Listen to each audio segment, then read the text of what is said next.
The meeting goes silent. Everyone's talking over each other, and suddenly all eyes turn to you. They're waiting for you to speak. That's not luck. That's leadership, and it's already happening. Here's what most people miss. Leadership isn't about being the loudest or the most charismatic. The best leaders often don't realize they're leading at all. And the trait that shows up first? It's so subtle even you won't catch it. Sign number 1. You pause before reacting. When someone drops bad news or criticism, you don't snap back instantly. Picture this. Your boss criticizes your work in front of the team. Your heart races, but instead of defending yourself immediately, you take one slow breath. That 3-second gap changes everything. People read it as confidence, not weakness. They think, this person doesn't lose control. Sign 2. People come to you with problems, not just for solutions, but because you make them feel heard. You don't interrupt, you don't immediately offer advice. Your coworker shows up at your desk, frustrated about a project. You close your laptop, turn your chair fully toward them, and just listen. Most people wait for their turn to talk. You wait for them to finish thinking. That's the difference leaders make without saying a word. Sign 3. You admit when you're wrong, and you do it quickly. No long explanations, no deflecting blame onto circumstances. You missed a deadline. Instead of listing reasons, you say 6 words. I dropped the ball. My fault. Then you fix it. Here's the psychology. When you own mistakes without drama, people trust you with bigger responsibilities. They know you won't hide problems until they explode. Sign 4. You stay calm when plans fall apart. Everyone else is panicking, refreshing emails, spiraling.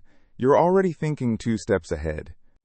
The presentation software crashes 5 minutes before your team's big pitch. Your teammates freeze. You calmly suggest the backup plan you thought of last week. Leaders aren't fearless. They just don't let fear make the decisions. And people gravitate toward that calm like it's magnetic. Sign 5. You give credit loudly and take blame quietly. When the project succeeds, you name everyone else first. Your team finishes a huge campaign. In the meeting, you don't say, we. You say, Sarah's research made this possible. Jake's design sold it, and Priya kept us on track. And that's not modesty. It's strategy. People will run through walls for someone who sees their work and says their name out loud. Sign 6. You ask questions instead of giving orders. You make people feel like partners, not subordinates, even when you're technically in charge. Instead of saying, handle the client email, you ask, what's the best way to approach this client situation? Same result, completely different relationship. When you ask, they think. When they think, they care. And when they care, you don't have to micromanage anything. And sign 7, the one that separates good from great. You make decisions when no one else will. Even if it's uncomfortable. Even if you might be wrong. The team's debating for the 3rd hour. No consensus. You finally say, here's what we're doing, and you pick a path. Not because you're certain, but because moving forward beats standing still. Leadership isn't about always being right. It's about being willing to be wrong so the group can move. That courage? People follow it. So here's the truth.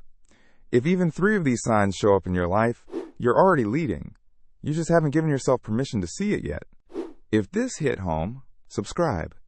We're building a community of people who lead without needing permission. And drop a comment. Which of these 7 signs do you see in yourself? I read every single one.